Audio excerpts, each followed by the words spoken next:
ప్రజలు గెలవాలి, రాష్ట్రం నిలబడాలి. దీనికి ప్రతి ఒక్కరూ వాళ్ళ బాధ్యత కింద ముందుకు రావాలి. ప్రతి ఒక్కరు ఏమంటారు, పొత్తులు ఎందుకు పెట్టుకోవాలి?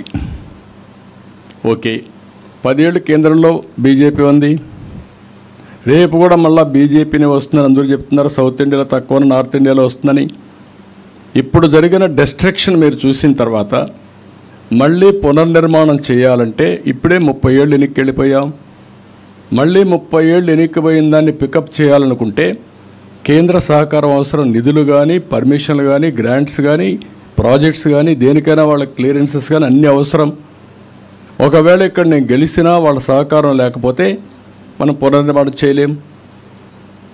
ఇలాంటివి వచ్చినప్పుడు ఇంకొక పక్కన మీరు జనసేనతో ఎందుకు పొత్తు పెట్టుకోవాలి? జనసేన తెలుగుదేశం ఎందుకు పెట్టుకోవాలి? అంటే వీళ్ళ ఉద్దేశం మీరు ఫైట్ చేసుకోండి, ఓట్లు డివైడ్ చేసుకోండి, మేము అబద్ధాలు చెప్తాం, ప్రజల్ని మోసం చేస్తాం, మభ్య పెడతాం, మళ్ళా గెలుచుకొని రాష్ట్రాన్ని సర్వనాశనం చేస్తామనే పరిస్థితికి వచ్చారు.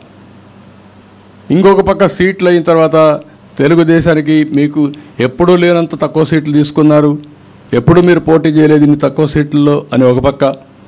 ఇంకో పక్క జనసేనని నీకు తక్కువ సీట్లు వచ్చాయని ఆయన రెచ్చగొట్టడం. బీజేపీ మీరు నేషనల్ పార్టీ, ఇన్నేనా మీరు తీసుకునేది, మీరు గట్టిగా చెప్తే ఇంకా ఎక్కువ సీట్లు వస్తాయి కదా. అంటే ఇలాంటి విధ్వంసకరమైనటువంటి రోల్ని వీళ్ళు ప్లే చేసే పరిస్థితికి వచ్చారు. ఆ రోజు పవన్ కళ్యాణ్ గురించి చెప్పింది రాష్ట్రం గెలవాలి, అదే మరి ఓటు డివైడ్ కాకూడదు, వైఎస్ఆర్ కాంగ్రెస్ పార్టీ విముక్త రాష్ట్రం కోసం మేము పనిచేస్తాం చాలా స్పష్టంగా చెప్పి ఆ మాట నిలబెట్టుకున్నాడు. నేను కూడా గర్వంగా పోకుండా 14 సంవత్సరాలు ముఖ్యమంత్రిని, లేకపోతే 22 సంవత్సరాలు మా పార్టీ రాష్ట్రంలో పరిపాలించింది, కేంద్రంలో చక్రాలు తిప్పాం. కాబట్టి నేను కూడా అన్నీ నా దగ్గరికి రావాలి, నేను ఎక్కడికి పోను, ఎవరితో అడ్జస్ట్ కానంటే అంటే ఎవరికి లాభం? ప్రజాహితం కోసం, ప్రజల కోసం, భవిష్యత్తు కోసం, భావితరాల కోసం మేము రాజీ పడ్డాం అందరం కూడా. ఆ రాజీ ఈరోజు మా ఉద్దేశం మళ్ళా ఈ రాష్ట్రాన్ని పునర్నిర్మాణం చేయడానికి, ముందుకు పోవడానికి దోహదం చేయాలి. ఇక్కడ కులాలు లేవు, మతాలు లేవు, ప్రాంతాలు లేవు, వ్యక్తులు లేవు. సమాజ హితం కోసం సమాజమే ముఖ్యం మనందరికీ. ఈ ఆలోచన రాకపోతే, ఎందుకంటే మీరు గుర్తుపెట్టుకోవాల్సింది ఆ రోజు 95 నేను ముఖ్యమంత్రి కాకపోయి ఉంటే, నాకు అవకాశం రాకపోతే పబ్లిక్ పాలసీల్ని పాస్ చేసే అవకాశం నాకు ఉండేది కాదు. నేను ఆ రోజు ముఖ్యమంత్రిగా ఉండి పబ్లిక్ పాలసీస్ని అమలు చేశారు కాబట్టి హైటెక్ సిటీ కట్టగలిగాను, ఐటీని పెద్ద ఎత్తున ముందుకు తీసుకుపోగలిగాం. లేకపోతే రిఫార్మ్స్ అనేది తీసుకొచ్చాం, వెల్త్ క్రియేట్ చేశాం. అది ఈరోజు హైదరాబాద్ నగరం అనేది భారతదేశంలో నెంబర్ 1 సిటీగా తయారైంది, most liveable city, knowledge economic hub. అది నాట్ ఓన్లీ ఫర్ ఇండియా, ప్రపంచానికి హబ్గా తయారైంది. మీరు బయోటెక్నాలజీ తీసుకోండి, ఎవరు ఊహించారు ఆ రోజు తెలుగుదేశం లేకపోయి ఉంటే, ఏదైతే బయోటెక్నాలజీ పార్క్ రాకపోయి ఉంటే, భారత బయోటెక్ అని కంపెనీ పెట్టకపోయి ఉంటే కరోనా వ్యాక్సిన్ తయారు చేసేవాళ్ళం మనం. Is it not pride for the country? ఇలాంటి ఒకటి కాదు, కొన్ని వందల మార్పులు తీసుకొచ్చాం. అందుకే ఈరోజు కూడా నేను కూడా ఆలోచించింది, అందరం కలిసి పనిచేద్దాం, కలిసి మళ్ళీ నూతన వరవడికి శ్రీకారం చుట్టాలనే ఉద్దేశంతోనే ఈరోజు ఈ పొత్తు చేశాం. ఇది రాష్ట్ర హితం కోసం తప్ప వ్యక్తిగత ప్రయోజనాలకో లేకుంటే రాజ్యాధికారం కోసం కాదు. రాజ్యాధికారం అవసరం, ఈ రాష్ట్రంలో ప్రభుత్వ మార్పు అనివార్యం. ఈ ప్రభుత్వ మార్పు కూడా ప్రజల కోసం మేలు జరగాలని చెప్పేదానికోసం చేశాం తప్ప, లేకపోతే రాష్ట్రం పూర్తిగా నాశనం అయిపోయిన తర్వాత ఎవ్వరు కూడా దీన్ని కాపాడుకోలేం. ఇప్పటికే కొంతమందిలో ఒక ఆలోచన వచ్చింది, ఎట్లా మేము వెళ్ళిపోయాం బయట, ఈ స్టేట్కి మేము రాలేం, అక్కడ ఎవరికి సెక్యూరిటీ లేదు, ఆస్తులకు సెక్యూరిటీ లేదు, ఈసారి కానీ ఏదైనా జరగడానికి జరిగితే మేము కూడా ఉండే 1 ఎకరా 2 ఎకరాలు అమ్ముకొని వెళ్ళిపోతాం అనే పరిస్థితికి వచ్చారు శాశ్వతంగా. కానీ దానికి పరిష్కార మార్గం అది ఒకటే కాదు, వాళ్ళు వెళ్ళిపోవచ్చు, కానీ వాళ్ళ భూములు కొనేవాళ్ళు కూడా ఉంటారు. ఆ విషయం కూడా గుర్తుపెట్టుకోవాలి. ఒకప్పుడు హైదరాబాద్లో మీరు చూస్తే ఇక్కడ 1 ఎకరా కొంటే అక్కడ 5 ఎకరాలు కొనేవాళ్ళు. ఇప్పుడు అక్కడ 1 ఎకరా అమ్మితే ఇక్కడ 100 ఎకరాలు కొనే పరిస్థితి. వై? నేను భూములు ఒకటే రేట్లు పెరగాలని కాదు, భూములు ఎప్పుడు రేట్లు పెరుగుతాయి? ఒక రోడ్డు వస్తే, ఒక నేషనల్ హైవే వస్తే పెరుగుతాయి, ఎందుకంటే ఇండస్ట్రీస్ పెట్టచ్చు. ఒక ఇండస్ట్రీ వస్తే పక్కుండే భూములు పెరుగుతాయి, దేనికోసం? పక్కన డెవలప్మెంట్ వస్తుందని. లేకుంటే ఒక టౌన్షిప్ వస్తే పెరుగుతాయి. ఇట్లా వేరియస్ అభివృద్ధి కార్యక్రమాలు జరిగితేనే భూములకు రేట్లు పెరుగుతాయి. హైదరాబాద్లో భూములకి ఒకప్పుడు నేను చూస్తే హైటెక్ సిటీ ఏరియాలో ₹1,00,000 ఎకరా.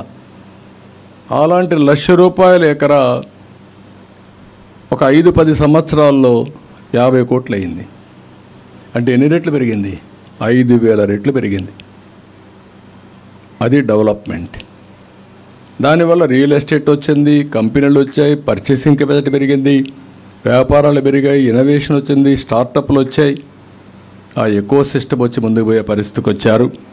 అందుకే ఈరోజు నేను మిమ్మల్ని అందరినీ కోరేది, ఈ ప్రభుత్వం చేసే హింస, దాడులు, అక్రమ కేసులు, కబ్జాలు, దొంగ ఓట్లు, పోలింగ్ అక్రమాలు, ఇవి వీళ్ళు చేసే పని.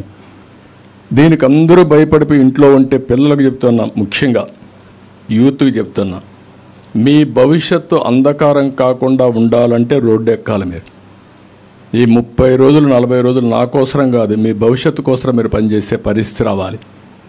ఇదేదో చారిటీ కోసరం కాదు, ఏదో ఒక పార్టీ అధికారంలోకి వస్తేనే కాదు. గత చరిత్ర ఒకసారి మీరు గుర్తు చేసుకుని విజువలైజ్ చేసి భవిష్యత్తు ఏ విధంగా ఉండాలి, ఎక్కడైతే మీ భవిష్యత్తు సేఫ్గా ఉంటుంది, మీకు బంగారు భవిష్యత్తు ఉంటుందో మీరు ప్లాన్ చేసుకోవాల్సిన అవసరం ఉంది. ప్రభుత్వాలు మాకు ఏంటి సంబంధం, ఏ ప్రభుత్వం వస్తే మాకేంటి అనే ఆలోచన చాలామంది పిల్లలకు ఉంది. అది కారణం మీరు అవేర్నెస్ లేకుండా పోవడం. అవేర్నెస్ రానంత వరకు మన పిల్లల భవిష్యత్తు కానీ అందరి భవిష్యత్తు ఎట్లే ఉంటుంది.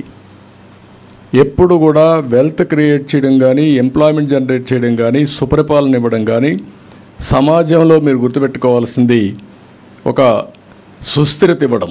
In all aspects. Security fundamental principal. Government ఎప్పుడైనా సరే సెక్యూరిటీ ప్రొవైడ్ చేయాలి. అలాంటి సెక్యూరిటీ ఇవ్వాలంటే ఎమ్మెల్యేలే దోపిడీదారులు అయ్యి, చట్టాలు చేయవలసిన వాళ్ళే మొత్తం మిమ్మల్ని హింసించే పరిస్థితికి వస్తే తప్పుడు కేసులు పెట్టి ఇంకెవడికి రక్షణ ఉంటుంది? ₹100 కోట్ల సెటిల్మెంట్ చేసి లాగేస్తున్నారు. మీరు కొండలు చూస్తే కానీ మీరు అనుకుంటారు చాలామంది పిల్లలు, మాకేం సంబంధం, ఆ కొండే కదా పోయిందని. కానీ ఎన్విరాన్మెంట్ నాశనం అయిన తర్వాత మీకు గాలి ఎక్కడి నుంచి వస్తుంది? బాధ్యత అనేది ఇంకొక విషయం కూడా నేను చెప్పాలి ఈ రోజుల్లో. ఎందుకంటే మెటీరియలిస్టిక్ హ్యాపీనెస్ వచ్చిన తర్వాత, అంటే సంపద వచ్చిన తర్వాత అందరూ మెటీరియలిస్టిక్ హ్యాపీనెస్ వైపు వెళ్తున్నారు, కానీ వాల్యూ బేస్డ్ సొసైటీ కూడా ఉండాల్సిన అవసరం ఉంది. భారతదేశంలో ఉండే పెద్ద సంపద, పెద్ద వారసత్వం మన కుటుంబ వ్యవస్థ, మన నాగరికత. అన్ని దేశాల కంటే ఈ కుటుంబ వ్యవస్థ అందరికీ, కుటుంబంలో ఒక సుస్థిరతని ఇస్తుంది, సెక్యూరిటీ ఇస్తుంది, హ్యాపీనెస్ ఇస్తుంది. అది హాస్పిటల్స్ 100 హాస్పిటల్కి పోయినప్పుడు ఎంత ఇది వస్తుందో అంత ఇంట్లో హెల్త్ కానీ హ్యాపీనెస్ కానీ ప్రొవైడ్ చేసే పరిస్థితి వస్తుంది. కాబట్టి నేను అందుకే రాష్ట్రంలో ఉండే ప్రతి ఒక్కరిని విజ్ఞప్తి చేస్తున్నా, ఇది మా కోసం పెట్టుకున్నటువంటి ఇది కాదు, ఇది మీరు గుర్తుపెట్టుకోవాలి. ఎప్పుడు కూడా ఒకప్పుడు కొన్ని పార్టీలు ఈ పేదరికం గురించి స్లోగన్స్ మాట్లాడేవాళ్ళు. నేను ఆ విమర్శలకు పోను. ఇప్పుడు వెల్త్ క్రియేట్ చేయకుండా వెల్త్ డిస్ట్రిబ్యూషన్ గురించి మాట్లాడేవాళ్ళు. అది ఎప్పుడు సాధ్యం కాదు. ఇప్పుడు వెల్త్ క్రియేట్ చేశాం, కానీ ఈ వెల్త్ అంతా కొంతమందికి పరిమితం అవుతా ఉంది. రాను రాను డబ్బులుండే వాళ్ళ సంఖ్య పెరుగుతూ ఉంది, మిలినియర్స్ బిలినియర్స్ పెరిగిపోతున్నారు, పేదరికం కూడా అట్లే పెరుగుతూ ఉంది.